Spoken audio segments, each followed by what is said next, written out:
നിറഞ്ഞിവ, ദേഹരൂപത്തിൽ നിറഞ്ഞിറങ്ങിവ, ഒരു പ്രാവു പോൽ പറന്നിറങ്ങിവ, മഴ പോലെ പെയ്തിറങ്ങിവ, മഴ പോലെ പെയ്തിറങ്ങിവ, മഴ പോലെ പെയ്തിറങ്ങിവ, മഴ പോലെ പെയ്തിറങ്ങിവ, മഴ പോലെ പെയ്തിറങ്ങിവ, മഴ പോലെ പെയ്തിറങ്ങിവ, മഴ പോലെ പെയ്തിറങ്ങിവ, മഴ പോലെ പെയ്തിറങ്ങിവ.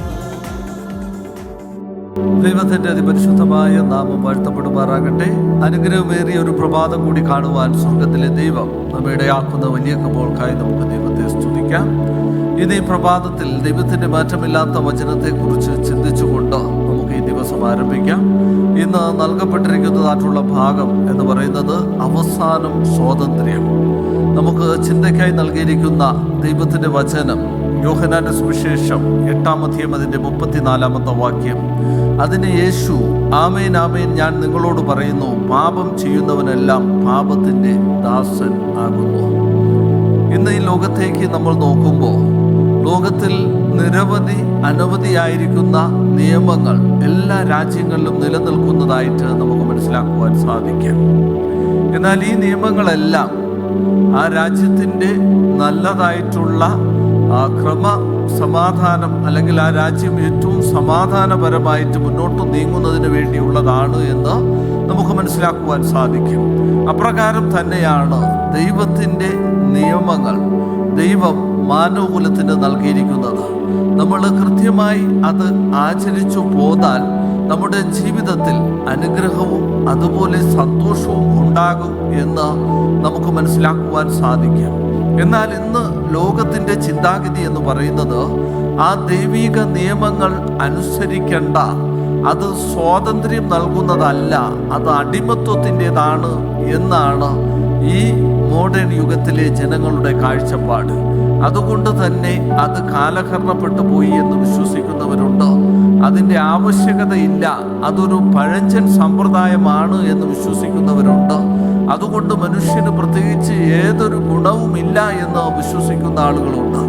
അതുകൊണ്ട് തന്നെ അവർ ദൈവിക കൽപ്പനകൾ അനുസരിക്കേണ്ട, നമുക്ക് കുറച്ച് വിഗ്രഹാരാധന പ്രശ്നമില്ല, അതുപോലെ ശബത്ത് കൽപ്പന അനുസരിക്കുന്നത് കൊണ്ട് പ്രത്യേകിച്ച് പ്രയോജനമൊന്നുമില്ല, ആ ദിവസം കൂടി ജോലി ചെയ്താൽ എന്താണ് പ്രശ്നം എന്നൊക്കെയും ചിന്തിക്കുന്ന ആളുകൾ ഇന്ന് ഈ ലോകത്തുണ്ട്.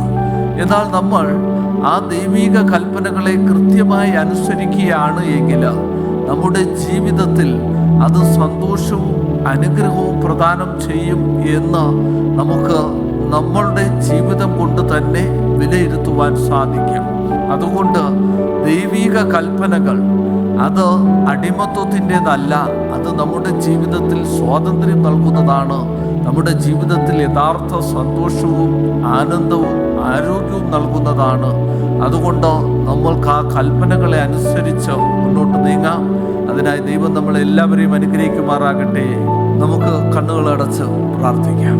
സ്നേഹവാനും പരിശുദ്ധനുമായിരിക്കുന്ന അടിയുടെ വാഴ്ത്തപ്പെട്ട സ്വർഗീയ നല്ല പിതാവാം ദൈവമേ, അനുഗ്രഹമേറിയ ഈ ദിവസത്തിനായി നന്ദിയോട് സ്തുതിക്കുന്നു. അങ്ങയുടെ ദൈവിക കൽപ്പനകൾ മാനവകുലത്തിന് സന്തോഷം പ്രദാനം ചെയ്യുന്നതാണ്. അത് നമുക്ക് അടിമ ജീവിതത്തിൻ്റെതല്ല, അത് സ്വാതന്ത്ര്യത്തിൻ്റെ തന്നെ പ്രമാണങ്ങളാണ് എന്ന് എൻ്റെ ദൈവഅടികളെ കേൾപ്പിച്ച വലിയ കൃപകൾക്കായി നന്ദിയോടെ സ്തുതിക്കുന്നു. തുടർന്നും എൻ്റെ ദൈവത്തിൻ്റെ കൃപ അടികളുടെ ജീവിതത്തിൽ കൂടെ ഇരിക്കണമെന്ന് അടിയക്കായി കാൽവരിയിൽ മരിച്ചുയർത്ത നയിക്കും ജീവിക്കുന്ന യേശുവിൻ നാമത്തിൽ തന്നെ ആമേൻ.